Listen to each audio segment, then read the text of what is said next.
할렐루야. 이 시간 주님의 전에나 하나님의 말씀 앞에 선 여러분들이 하나님께서 주시는 힘으로 주를 위한 걸음을 끝까지 이어가실 수 있기를 주님의 이름으로 축복합니다.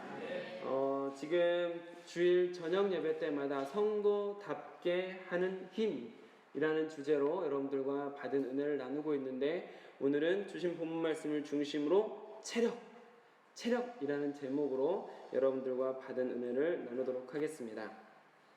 사실 이 체력이라는 제목 자체가 교회에서 거의 들어본 적이 없는, 아마 교회에서 자주 다뤄지지 않는 주제라고 저는 생각을 하고, 아마도 그렇게 되게 된 이유는 성경을 통해서 우리가 체력, 육체적인 것과 영적인 것을 볼 때 대부분 자주 이 육적인 것과 영적인 것을 이원론적으로 구분해서 생각하는 경우가 많고, 또 성경에서 그런 육적인 것과 영적인 것을 대비해서 보여주는 장면이 많이 있기 때문에 우리가 육체적인 어떤 것을 잘 가꾸는, 육체적인 어떤 것에 집중하는 것은 보통 좀 잘못된 길, 좀 빠진 길, 하나님이 원하시지 않는 죄악 가운데 들어가 있는 모습으로 우리가 인식하는 경우가 많이 있습니다. 그래서 오늘 소원가족 성경 공부 기초반 1주차를 잘 마치고 오늘 저녁에 설교 제목이 체력입니다 이렇게 말씀을 드리니까 안 믿으시더라고요. 목사님께서 안 믿으시면서 무슨 농담처럼 생각을 하셨습니다. 그럴 수밖에 없는 것이, 대부분 이 체력이라는 제목, 또 체력과 관련된 이야기들은 거의 안 하고, 또 솔직히 이 성경 전체에서 체력과 관련된 이야기를 찾기가 참으로 힘듭니다. 그래서 저는 이 체력에 대한 설교를 준비하면서 체력과 관련된 이야기, 또 성경 말씀들을 수집하는 것만으로도 어려웠습니다. 왜냐하면 육체적인 이야기들은 거의 다 영과 분리된, 살리는 것은 영이니 육은 무익하니라, 이런 류의 내용이 거의 다이기 때문이죠. 그럼에도 불구하고 오늘 체력이라고 제목을 정하고 여러분들과 이렇게 말씀을 나누는 이유는, 제가 나름대로 그리스도인답게 살기 위한 7력 정하지 않았습니까? 여러분들에게 이제 벌써 세 번째 말씀을 드리는데 뭐가 있죠? 영력과 지력, 체력과 담력, 그리고 영향력과 지도력, 이 모든 일에 전심전력, 이렇게 7가지를 두고서 이제 여러분들에게 같이 이렇게 나눠가고 있는데, 세 번째 날이기 때문에 세 번째 순서인 체력이라는 제목으로 여러분들과 나누게 되었습니다. 이 체력이라는 것을 제가 그리스도인다운 삶을 지향하는 데 있어서 체력이라는 것을 넣게 된 것은 선배님들의 영향이 좀 있었거든요. 선배님들이 이제 목회에 대해서 이제 여러 가지 조언을 해주시면서 저에게 이런 말을 해주셨었습니다. 저는 영력과 지력과 체력은 항상 있을 것인데 그 중에 제일은 체력이라. 웃으시는 분은 이제 고린도전서 말씀을 아시는 거죠. 뭐죠? 믿음과 소망과 사랑은 항상 있을 것인데 그 중에 제일은 사랑이라. 요거에 빗대어서 영력과 지력과 체력은 항상 있을 것인데 그 중에 제일은 체력이라. 목사님들께서 선배들께서 이렇게 말할 때 저는 사실 속으로 좀 그랬습니다. 저분들 너무 삶이, 이제 목회를 하시는 목사님 선배님들인데 너무 육적인 거 아닌가. 저는 어렸을 때 그 신령하기 시작하는 그 순간에 그런 이야기를 들으니까 너무 체력적인 거 좀 그런데? 라고 생각을 했었거든요. 그런데 사역을 하면 할수록 선배님들의 말이 일리가 있구나, 그렇구나 라는 것을 느낍니다. 그래서 제가 이 성도가 성도답게 하기 위한 그 걸음 중에 체력도 상당히 중요한 부분을 차지하고 있다라고 생각하고, 이런 부분도 제가 좀 이렇게 노력을 하려고 하고 여러분들에게도 좀 권면을 드리려고 하는 겁니다. 특히 더 이제 최근 더 느끼게 이런 느낌을 더 받게 되는 것은, 이제 결혼 이후로 거의 제가 이제 운동다운 운동을 잘 못하게 됐던 것 같고, 예전에 운동했던 예전의 체력으로 근 10년을 그냥 버텼던 것 같아요. 그래서 근육이 있던 자리에 지방으로 싹 바뀌어가는 과정이 10년 동안 저에게 찾아왔던 것 같습니다. 그래서 특히 느끼는 게, 어제 어린이부 교육활동을 했는데, 이제 어린이부 교육활동을 토요일 날 하잖아요. 근데 이제 목회자 담임 목사가 주일을 준비하면서 토요일 날 어떤 시간을 쓴다는 게 사실은 쉽지 않은데, 이제 어린이부 교육활동을 하게 되어서 하잖아요. 근데 느끼는 것이 그 아이들을 위해서 여러 가지 프로그램을 이제 어떻게 이 말씀 하나를 가지고 몸으로 느끼고 눈으로 보고 손으로 써보고 이런 것들을 어떻게 경험할 수 있을까 여러 가지 고민을 하기 때문에 신경을 일단 많이 쓰고 아이들이랑 또 뛰는 시간이 많고 왔다 갔다 하는 시간이 많기 때문에 굉장히 체력적인 소모가 큽니다. 토요일날 그 어린이부 사역을 마치고 나면 내일이 월요일이었으면 좋겠다 라는 생각이 막 찾아와요. 그래서 어제도 다 끝나고 나서 한 7시쯤 돼가지고 너무 피곤해서 이제 7시 반, 8시쯤에 잠이 들었던 것 같아요. 그리고 이제 12시 반쯤에 깨가지고 1시에 이제 목양실 내려와서 이제 주일 준비를 하는데 그렇게 해서 지금까지 있는 거예요. 막 이렇게. 이 시간들을 하면서 또 낮 예배 드리고 안녕갑이나 이렇게 낮 예배 드리고 오후 예배 드리고 또 같이 기초반 성경 공부하고 또 다시 저녁 예배 드리고 하는 것들이 사실은 그냥 육체적으로 물론 저는 즐겁습니다. 믿어주세요, 여러분. 정말 즐겁습니다. 저는 소원교회에서 하는 모든 사역들이 즐겁고 행복하고 정말 하고 싶어서 합니다. 그런데 안타까운 것은 제가 체력이 못 따라줘서 못하는 부분들이 있다는 것이죠. 체력이 더 좋았다면 제가 지금 막 더 막 이것저것 막 하고 싶어요. 막 하고 싶은데 체력이 따라지지 않아서 제가 지금 좀 천천히 가는 감이 있어요. 그래서 조금 아쉽긴 하지만 그러나 우리 안에 제가 이 말씀을 드린 이유는 하나님이 주시는 일이 있고 또 우리가 언젠가는 주의를 감당하고 싶을 때가 있는데 하나님께서 우리에게 일을 시키실 때 그때 나의 몸이 연약해서 하나님의 일을 하지 못할 때가 올 수 있다라는 것이죠. 저는 그런 생각을 하기 때문에 체력 부분에서도 조금 더 신경을 써야겠다라고 자꾸 생각하는 편인 것 같습니다. 영력과 지력, 체력은 항상 있을 것인데 그 중에 제일은 체력이라. 이것을 온몸으로 느끼는 중입니다. 그러나 이 체력이라는 것이 받침되었을 때 우리에게 얼마나 큰 영적 에너지가 되는지 또 우리 사역에 얼마나 큰 힘이 되는지 여러분들도 아마 느끼실 수 있지 않을까 생각이 되는데요. 예전에 미생이라는 드라마가 있었습니다. 이 미생이라는 드라마는 바둑을 열심히 두던 청년이 바둑에서 실패, 이제 바둑에서 그만두고 그 회사에 입사를 했습니다. 그래서 이제 회사에서 겪는 일들과 뭐 바둑의 것을 이렇게 좀 섞어서 이야기하는 어떤 그런 드라마였던 걸 제가 기억하는데, 근데 거기에서 그 미생이라는 미생의 주인공 그 사람에게 예전 바둑 스승님이 해줬던 이야기가 제가 참 와닿더라고요. 그래서 이제 그것을 찾아서 적어놨었는데 그 스승이 이런 말을 합니다. 네가 이루고 싶은 게 있다면 체력을 먼저 길러라. 네가 종종 후반에 무너지는 이유, 데미지를 입은 후에 회복이 더딘 이유, 실수한 후에 복구가 더딘 이유는 다 체력의 한계 때문이다. 그리고 덧붙여주는 말이 무엇이냐면 체력이 약하면 빨리 편안함을 찾게 되고 그러다 보면 인내심이 떨어지고 그리고 그 피로감을 견디지 못하면 승부 따위는 상관없는 지경에 이르게 된다. 그리고 하나 더 붙입니다. 이기고 싶다면 네 고민을 충분히 견뎌줄 몸을 먼저 만들어라. 정신력은 체력의 보호 없이는 외치는 구호밖에 안 된다. 이야기를 딱 듣는데 사역하고 연결이 되면서 하나님이 들려주시는 음성 같았어요. 네가 정말 주의를 감당하고 싶다면 하나님의 일을 기쁨으로 감당하고 싶다면 지치지 않는 체력도 준비돼야 된다 라는 것처럼 제가 들렸다는 것이죠. 특별히 조금 전에 이야기해드렸던 것 중에서 체력이 약하면 빨리 편안함을 찾게 된다. 그러다 보면 인내심도 떨어진다. 그리고 그 피로감을 견디지 못하면 승부 따위는 상관없는 지경에 이르게 된다. 이 부분이 참 많이 와닿는 이유는 여러 가지 사역, 특별히 이제 부교육자 사역 때는 많은 사역들이 밀려있기 때문에 피곤한 시간을 보내게 되는데 그렇게 피곤한 시간을 보내서 지친 체력 가운데 있을 때는 신방도 즐거운 마음이 잘 안 생겨요. 그리고 누가 찾아오고 만나는 게 부담이고 힘들어집니다. 그럼 그렇게 부담이고 힘든 중에 면담을 하거나 신방을 하는 게 좋을까요? 안 좋을까요? 그쵸? 그리고 그것이 성도님에게도 영향이 없지 않다라는 것이죠.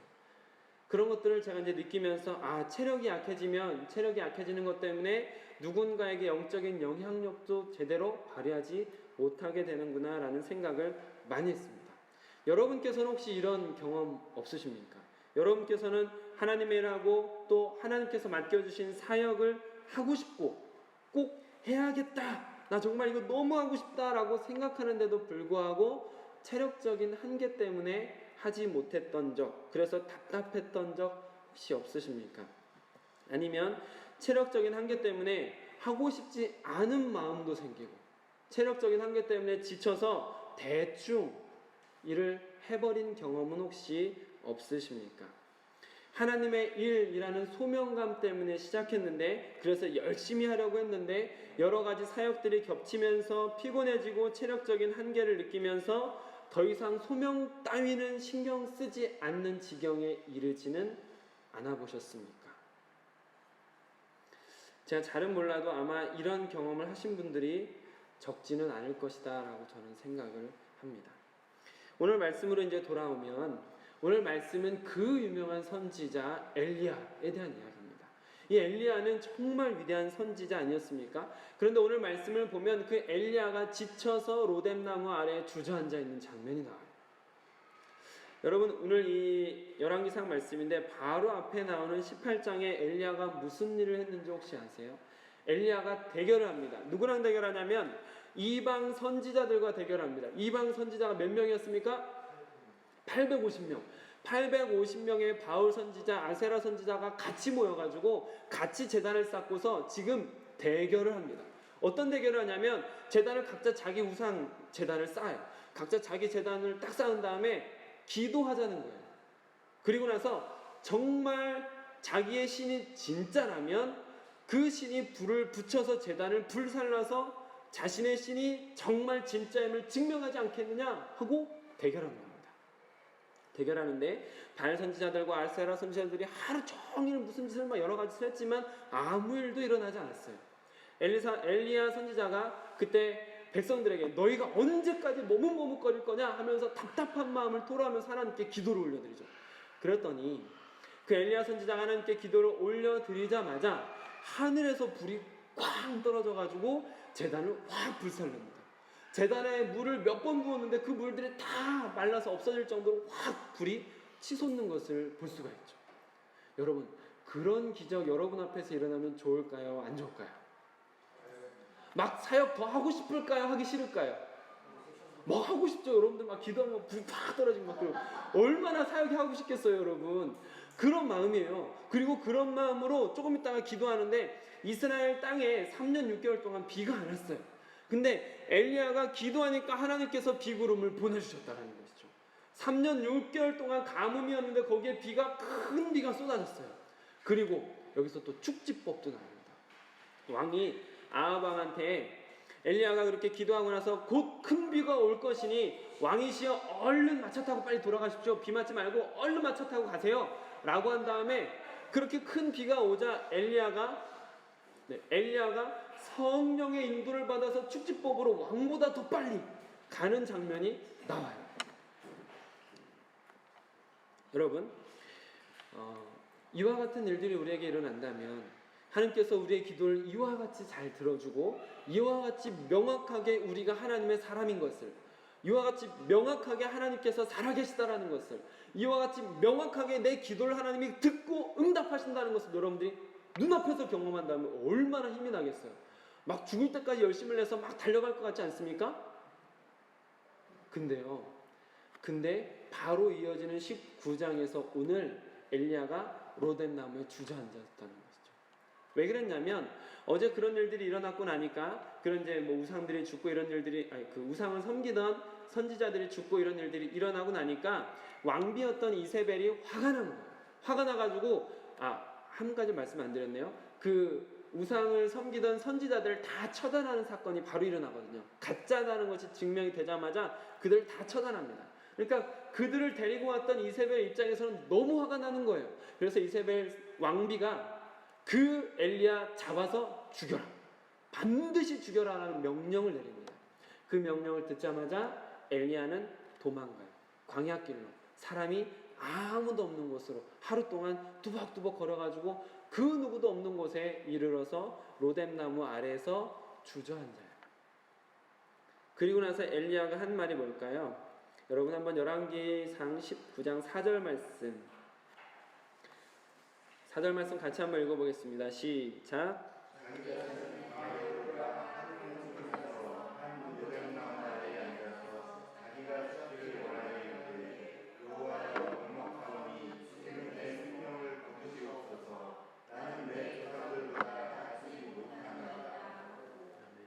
엘리야가 지금 뭐라고 기도하고 있습니까?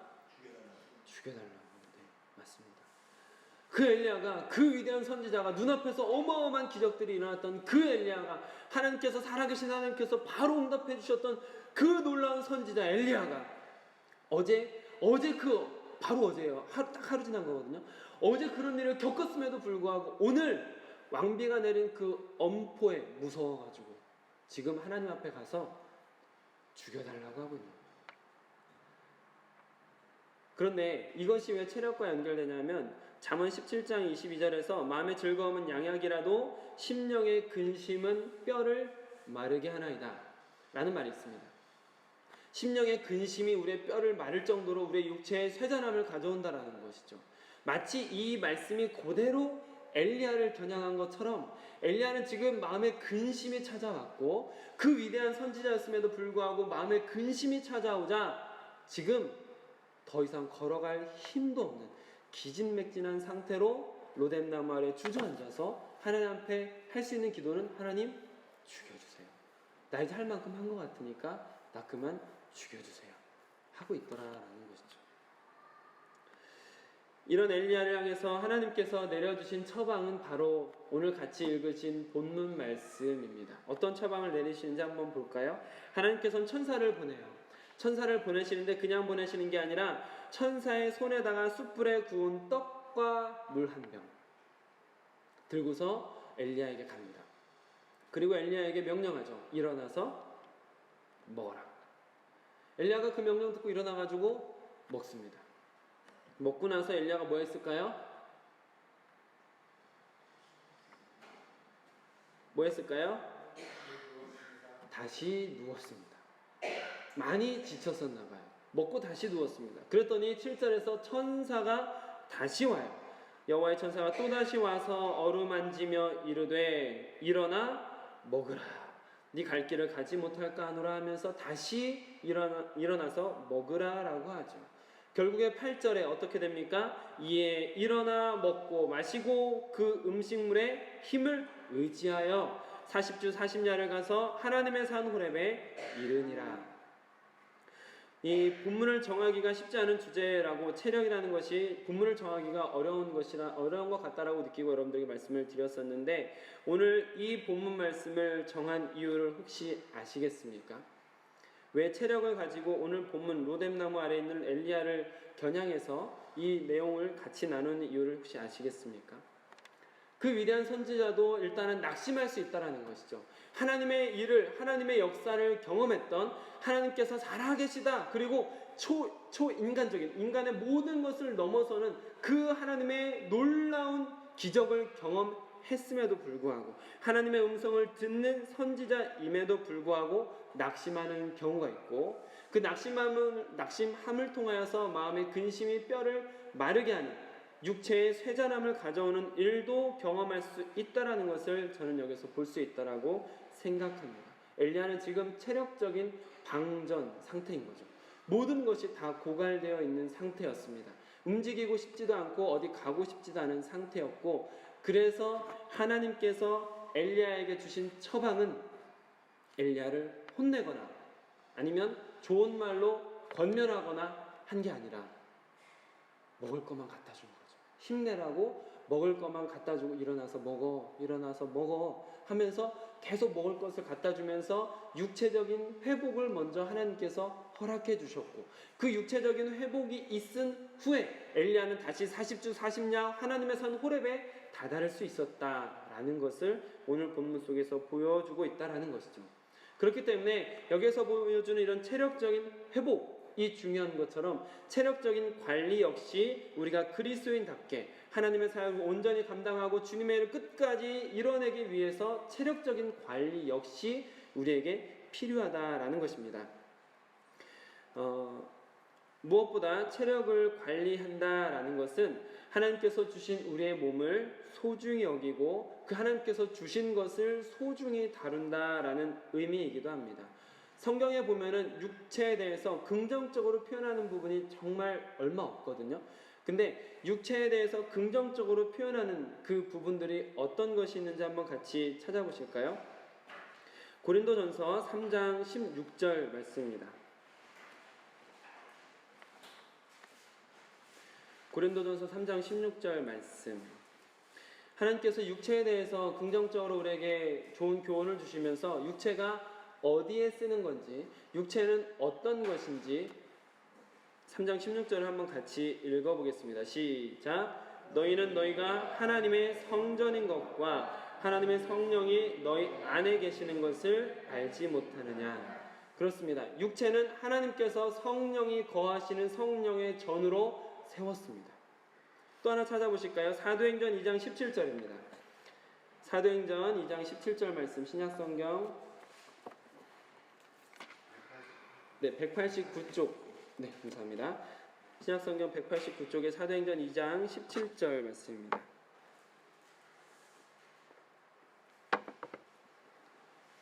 함께 읽겠습니다. 시작. 하나님이 말씀하시기를 말세에 내가 내 영을 모든 육체에 부어주리니 너희 자녀들은 예언할 것이요 너희 젊은이들은 환상을 보고 너희의 늙은이들은 꿈을 꾸리라.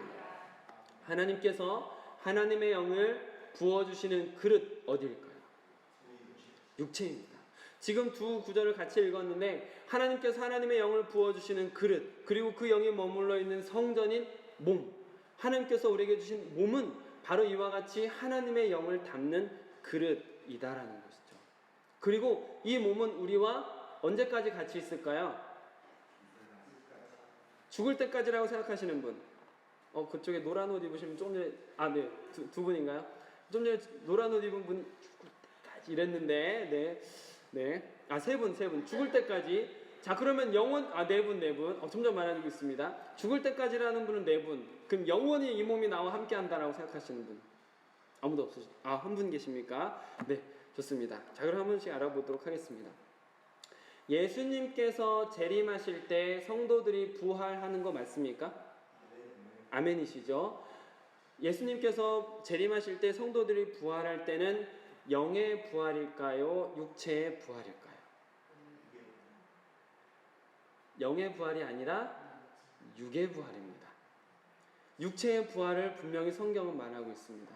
그럼 그 육체의 부활 때의 육체의 모습은 어떤 모습일까요? 분명히 무슨 신령한 것을 입는다고 했었는데 새로운 것을 덧입는다고 했었던 것 같은데 그 몸은 뭐지? 라고 생각하시는 게 맞습니다. 왜냐하면 성경은 거기까지만 말해주기 때문이죠. 분명히 우리가 썩을 것으로 씹고 썩지 않을 것으로 입는다 그랬어요. 그리고 신령한 것으로 덧입는다고 했습니다. 근데 그것이 어떤 것인지 추론할 수 있는 부분이 있습니다. 생각해 보세요. 제일 먼저 부활하신 분 누굴까요?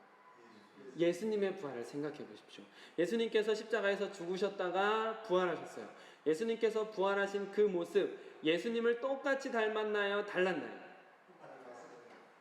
똑같이 닮진 않았습니다. 조금 달랐습니다. 왜 그렇게 말할 수 있냐면 엠마오로 가던 제자들이 옆에 예수님이 계심에도 불구하고 예수님을 온전히 알아보지 못했던 것, 예수님께서 찾아오셨던 무덤 앞에서 마리아가 예수님을 봤지만 예수님이 예수님인지 모르고 동산지기인 줄 알고 이렇게 말을 걸었던 장면들이 있거든요. 그러니까 예수님께서 분명히 부활하셨는데 알아보지 못하는 것 같으면서도 그들이 예수님을 다시 알아보는 때가 있습니다. 그들이 기도하는 동안 예수님께서 찾아오셨을 때 예수님이다.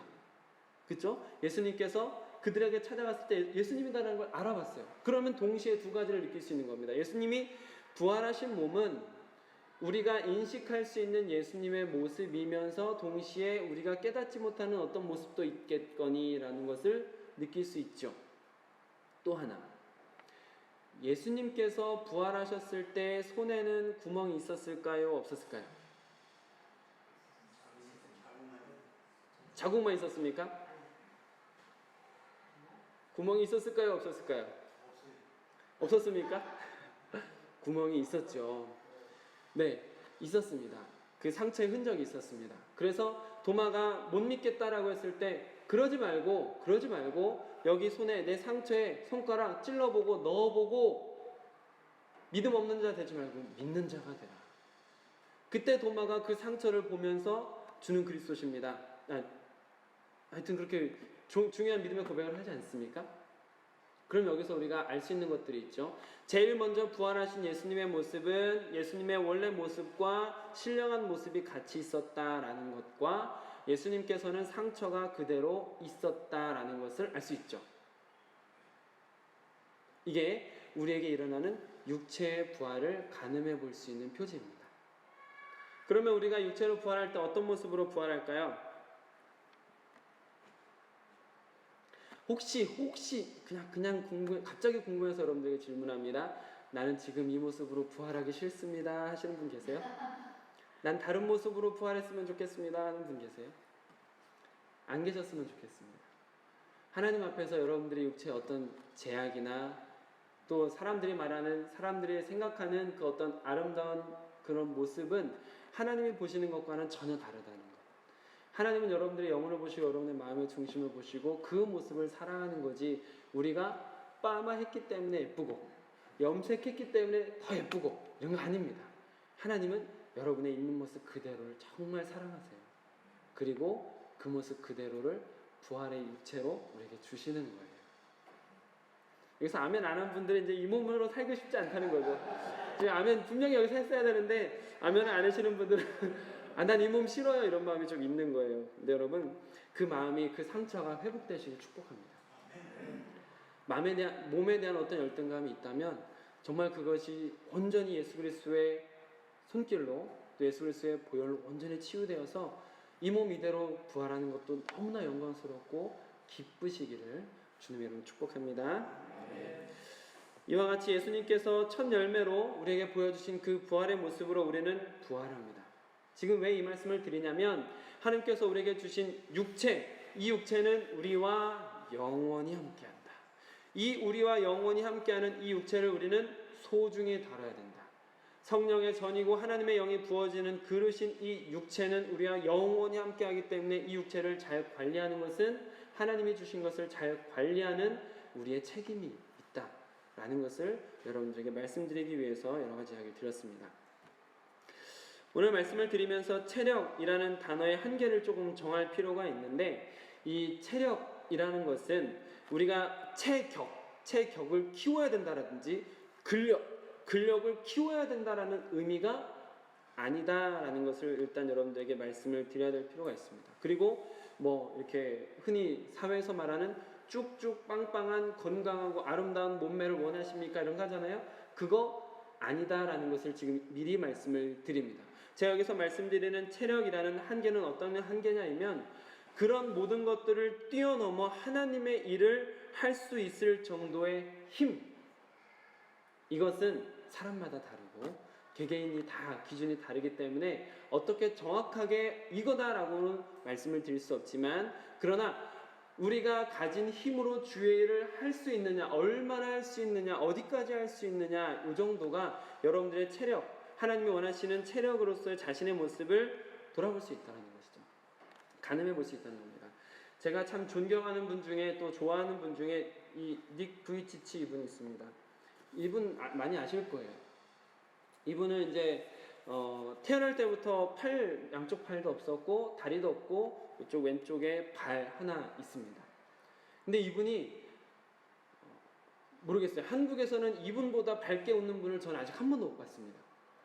정말 밝게 웃으면서 이분이 삶을 영위하는데, 이분이 지금 저는 길에서 그 스케이트보드 못 하거든요. 근데 이분은 스케이트보드를 타요. 이분은 바다에서 윈드서핑도 합니다. 수영도 해요. 수영도 하고 윈드서핑도 하고. 더 놀라운 것은 이분이 전 세계를 돌아다니면서 청소년들과 마음에 상처 입은 자들을 고쳐주고 계세요. 수많은 강연을 통해서 사람들을 다시 살려내요.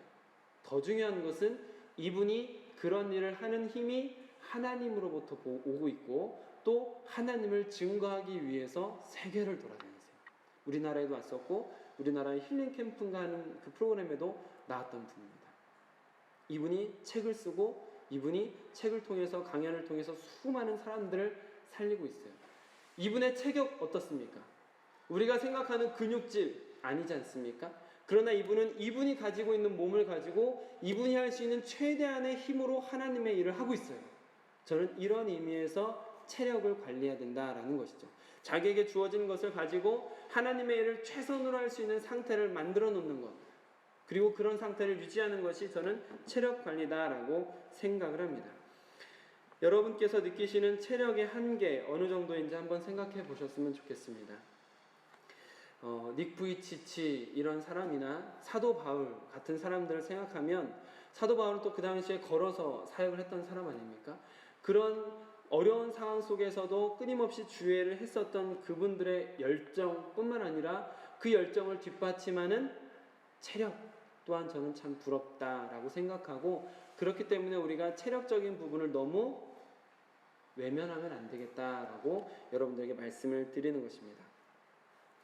요즘에 이제 특별히 더 체력을 다시 관리하고 싶은 마음이 드는데, 더 열심히 더 무언가를 해보고 싶은 마음 때문에, 또 하나님께서 쓰고 싶은 때가 언제인지 모르지만 그때 마음껏 쓰임받고 싶은 마음 때문에 체력 관리를 하게 되기도 하고, 최근에는 동역자분들께서 이제 체력 관리 좀 하시라고 권면을 해주셔서 우리 성도님, 우리 집사님께서 소원 교회를 위해서 운동을 하셔야 됩니다 이렇게 말씀하셔가지고, 제가 순종하는 마음으로 예 알겠습니다, 운동하겠습니다 하고서 이제 운동을 다니잖아요. 뭐 자주 다니는 건 아니지만 먼지가 없는 날은 되도록이면 이제 목화랑 같이, 저는 혼자 가고 싶은데 목화가 꼭 그 시간에 깨가지고 같이 가자고 해요. 그래서 목화랑 같이 산에 올라가는데, 이제 목화도 제법 잘 걸어서 저기 구룡산 이제 정상을 넘어서 갔다 오는데, 그 갔다 오는 시간이 참 좋기도 하고 많은 것을 느끼기도 하고, 무엇보다 체력이 좋아지니까 그 갔다 온 날은 기분이 좋아지더라고요. 기분이 좋고 사역할 때 더 힘이 나는 것을 저도 느낍니다. 그리고 먼지나 이런 것 때문에 안 나가면 그날은 그냥 피곤해요. 이게 어떤 정신적인 게 아니라 저는 분명히 아침에 몸을 깨워주는 것이 우리 몸에 유익하다는 것을 여러분들도 아실 거고, 또 그걸 느낀다라고 여러분들에게 말씀을 드리는 것이죠. 근데 그러면 지금 이 체력에 대한 이야기를 하고 있는데, 그럼 이 체력을 왜 관리해야 되는가? 체력을 무슨 목적으로 관리를 해야 되는가를 마지막으로 조금 더 생각을 해볼 필요는 있을 것 같습니다. 우리가 잘 알고 있는 말씀, 하나님께서 우리에게 주신 말씀 중에 고린도전서 10장 31절 말씀을 보면은 한번 찾아보실까요? 고린도전서 10장 31절 말씀, 신약성경 76쪽입니다. 신약성경 276쪽 고린도전서 10장 31절 말씀.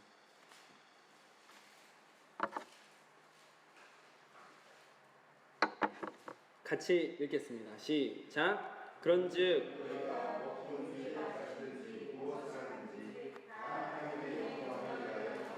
아멘. 여러분, 지금 요 말씀 10장 31절만 떼고 보면 참 은혜롭지만, 사실 이 말씀은 무엇을 위한 권면인지 앞뒤 문맥을 쭉 한번 보시면 더 정확히 알 수 있는데요. 너희가 먹든지 마시든지 무엇이든지 하나님의 영광을 위해서 하라라는 것은, 그 당시 그리스도인들이 이방의 음식 혹은 우상에게 드려진 음식을 먹어야 되냐 말아야 되냐, 이것으로 이제 뜨거울 때였습니다. 바울 사도가 그런 상황 속에서 너희가 무엇을 먹든지 하나님의 영광을 위해서라면, 아니면 무엇을 안 먹든지 그것이 하나님의 영광을 위해서라면 그것은 가하다라고 알려주는 부분이 바로 그 말씀인 거죠. 그런데 지금 너희가 무엇을 먹든지 마시든지 하나님의 영광을 위해서, 다 하나님의 영광을 위해서 하라라는 것은 단순히 그 먹고 마시는 문제뿐만 아니라 그리스도인답게 전 인격적인 부분에 있어서, 우리의 삶의 전체에 있어서 삶의 목표를 분명하게 가르쳐주는 것이기도 합니다. 그것은 바로 우리가 먹는 것조차도, 물 한 잔을 마시는 것조차도 하나님의 영광을 위해서 할 수 있어야 된다는 것입니다. 그럼 여러분, 지금 어쩌면 우리가 성경에서 자주 발견하기 어려운 체력이라는 주제로 여러분들과 말씀을 같이 나누고 있는데, 그러면 이 체력 관리를 왜 해야 될까요? 지금 이 말씀, 고린도전서 10장의 말씀에 근거해서 우리가 먹든지 마시든지 무엇을 하든지 다 하나님의 영광을 위해서 하라고 하신 이 말씀의 기준에서 우리가 체력 관리를 어떻게, 무슨 목적으로, 왜 해야 될까요? 너무 쉽죠? 네, 하나님의 영광을 위해서라는 목적이 있어야 된다라는 것입니다.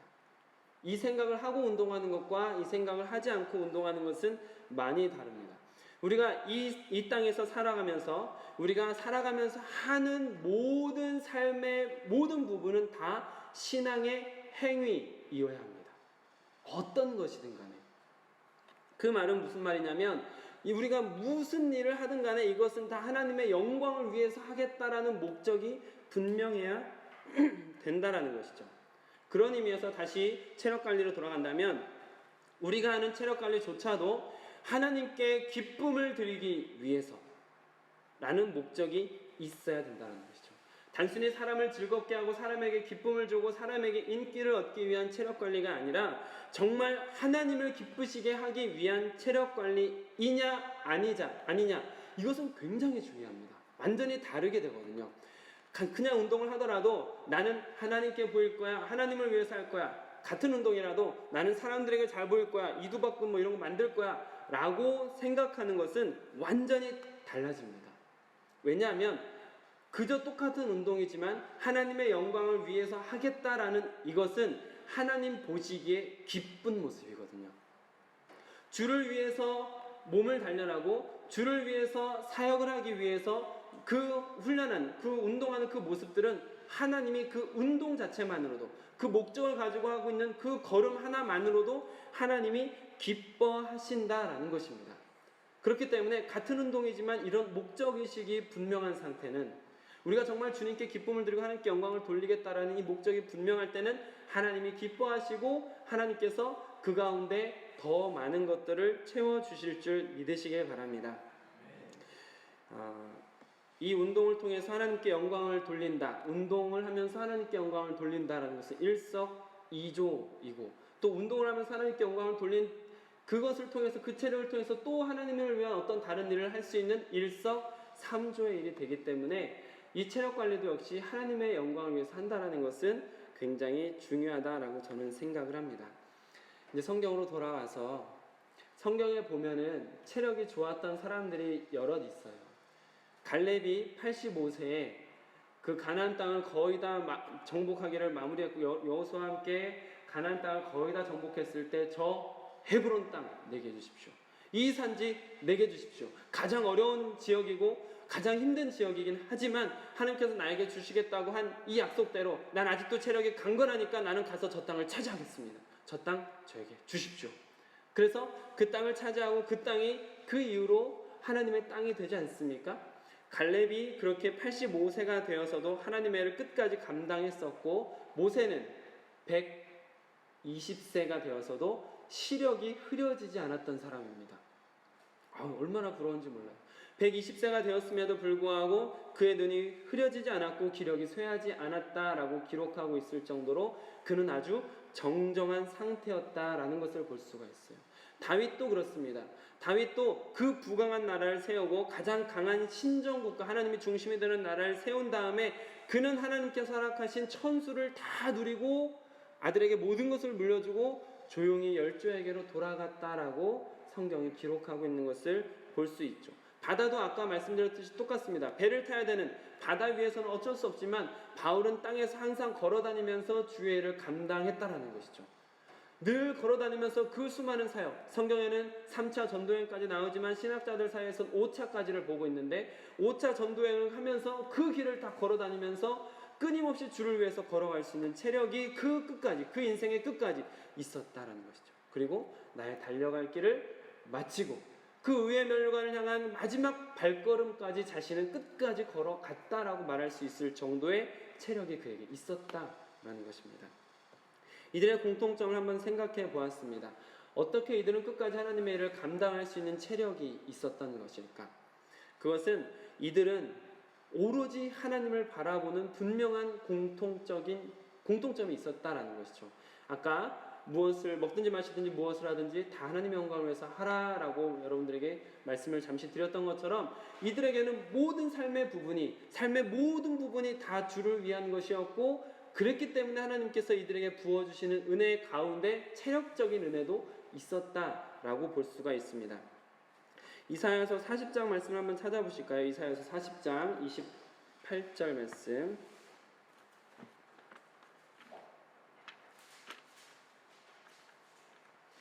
구약성경 1016쪽에 있습니다. 이사야서 40장 28절에서 30절 말씀.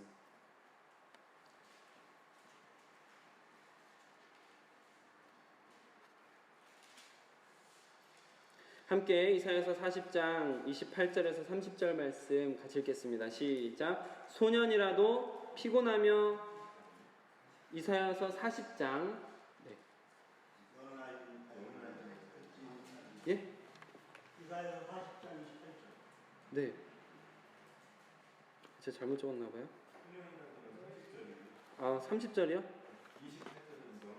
아, 네네. 그럼 30절부터 읽겠습니다. 30절. 시작. 소년이라도 피곤하며 곤비하며 장정이라도 넘어지며 쓰러지되 오직 여호와를 앙망하는 자는 어떤 일을 합니까? 새 힘을 얻으리니. 그래서 어떻게 됩니까? 독수리가 날개치며 올라감 같을 것이요 다름질하도 곤비하지 아니하고 걸어가도 할렐루야. 소년도 피곤할 때가 있다라는 것이죠. 아무리 장정이라도 넘어지고 자빠지고 쓰러지고 그럴 때가 있다라는 것이죠. 그런데 하나님을 앙망한다는 것은 바라보고 의지한다는 것입니다. 하나님 여호와를 앙망하고 바라보고 의지하고 있는 하나님께 집중된 인생을 사는 사람에게는 하나님께서 새 힘을 주시리. 새 힘을 주셔가지고 그가 독수리가 날개춤같이 날아오르는 인생이 된다. 그가 그런 힘을 통해서 달려가지만 피곤치 않아요. 곤비치 않아요. 걸어가도 피곤치 않아요. 여기서 찾을 수 있는 공통점은, 그리고 말씀드렸던 갈렙이나 또 모세나 다윗 같은 바울 같은 사람들과 함께 찾아볼 수 있는, 아우르면서 바라볼 수 있는 그 한 가지 공통점은 바로 주를 위한 것이었다. 주님을 온전히 의지하고 주를 위한 삶을 살았을 때 하나님께서 그들에게 육체적인 강건함도 허락했다라는 것입니다. 하나님은 영과 육을 따로 떼놓는 분이 아닙니다. 육체의 부활을 말씀드렸듯이 영과 육체 모두 전인격적인 구원을 하나님은 하시는 분이시고, 영과 육이 같이 거룩하기를 원하시는 분이십니다. 하나님께서는 우리의 모든 부분을 다 함께 구원하길 원하시는 거죠. 그래서 우리 요한 3서 말씀, 우리가 잘 알고 있는 말씀인데 마지막으로 요한 3서 1장 2절 말씀을 한번 찾아보겠습니다. 요한 3서 1장 2절 말씀, 신약성경 제일 뒤에 바로 앞에요. 신약성경 400쪽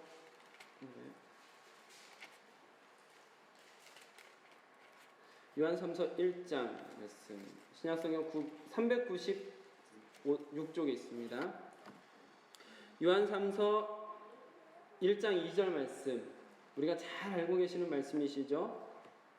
자, 한번 같이 읽어보겠습니다. 시작. 사랑하는 자여, 내 영혼이 잘된 같이 내가 범사에 잘되고 강건하기를 내가 간구하노라. 하나님은 이와 같이 지, 정, 의가 함께 구원받는 것을 원하시고 영혼, 육이 강건하기를 원하십니다. 하나님께서 사랑하는 자들에게 영혼이 잘된 같이 범사가 잘되고 강건하기를 하나님은 원하신다라는 것이죠.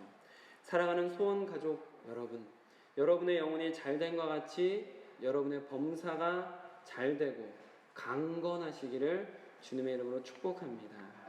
아멘. 함께 찬송가 350